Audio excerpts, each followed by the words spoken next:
Maybe there's a part of you that still flinches when love gets too close. A part that wants to trust but doesn't quite know how. And sometimes that quiet ache, the one you can't explain, isn't immaturity or weakness. It's the inner child Jesus is trying to reach. So what if the most neglected part of your heart is the very part he's inviting into his arms today? Welcome to the Connected Self, where faith, psychology, and neuroscience come together to help you heal the places where your heart and story meet.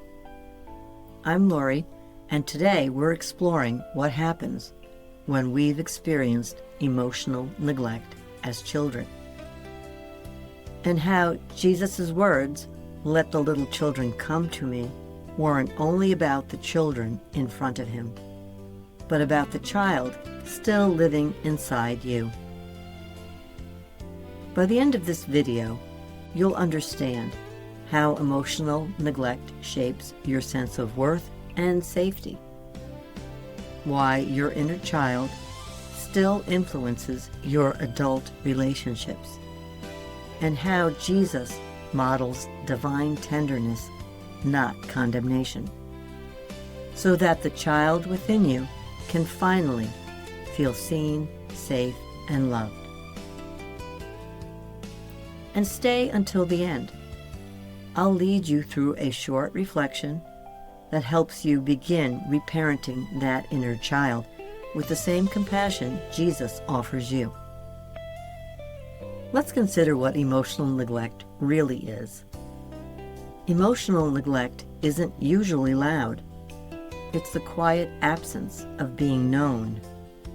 It happens when a child's needs for comfort, attention, or validation are consistently overlooked.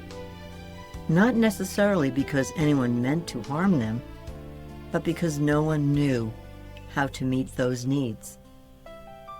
Maybe you learned early that emotions made people uncomfortable, so you became the calm one, the helper, the achiever, the peacekeeper. Maybe you were told to be strong, but no one ever stayed long enough to ask what hurt. In psychology, emotional neglect interrupts the development of self-attunement, which is the ability to feel what you feel and know it matters. And in the soul, it whispers a lie.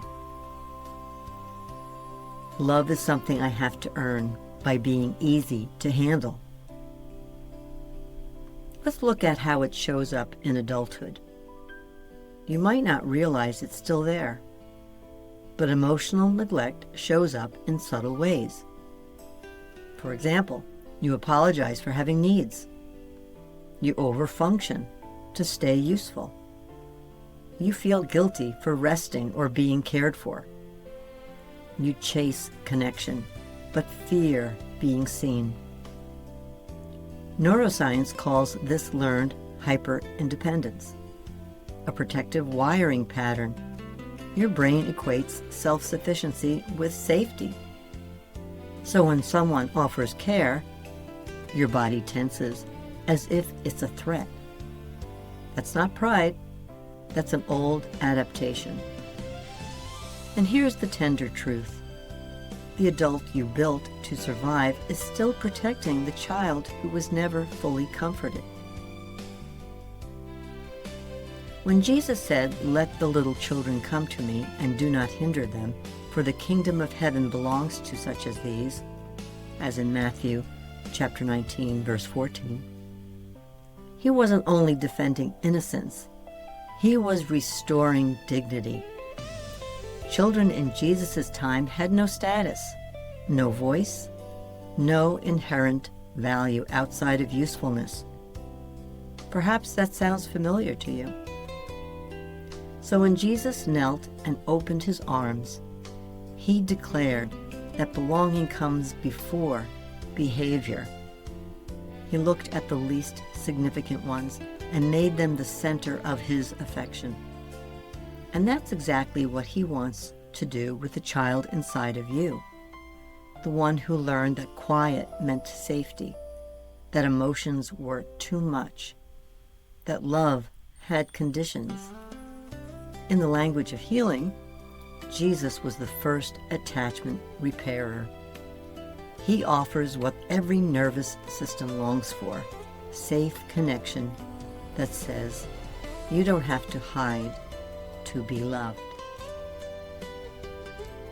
Healing your inner child doesn't mean becoming childish. It means allowing the childlike parts of your heart to be met with compassion instead of shame. You don't have to get over your story. You need to invite Jesus into it. When you picture him there, kneeling to your level, looking into your frightened eyes, something in your body begins to shift. The limbic system, which stores emotional memories in your brain, can't tell the difference between imagination and presence when it comes to love. So when you envision Jesus' tenderness and gentleness, your nervous system learns a new pattern. It learns, I can be known and still be safe. That's the miracle of emotional integration. Grace reteaching your biology. So let's do this reflection exercise. If it's safe for you, close your eyes for a moment and breathe slowly. You can imagine your younger self, maybe 5 years old, maybe 10. Notice how young you really were, standing at a distance. Notice what your face looks like. Are you curious, tired, guarded? Now, imagine Jesus walking toward you as a child. He doesn't rush. He doesn't preach. He simply kneels and opens his arms. When this child looks at him, he says softly, you don't have to be strong here. You don't have to earn love. You can just be. Notice what happens inside you as you picture that warmth, that release. That's healing beginning. That's not just visualization. That's your heart learning what divine tenderness feels like. The inner child Jesus wants to heal isn't the weak part of you.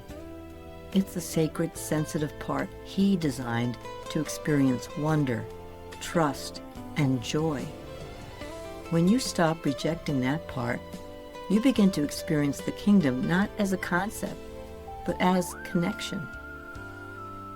So the next time you feel small or unseen, simply pause and whisper, Jesus, meet the child in me, because that's the part he's been waiting for all along. Now, if this message spoke to you, please watch our next video on the Connected Self channel, where we'll explore how attachment and faith intertwine to help you build secure, Christ-centered relationships. You can also find our guided meditations and experiential exercises in our courses. The links are below. They're designed to help your body and soul remember what love is supposed to feel like. And remember, healing isn't about perfection. It's about coming home to the child Jesus already loves.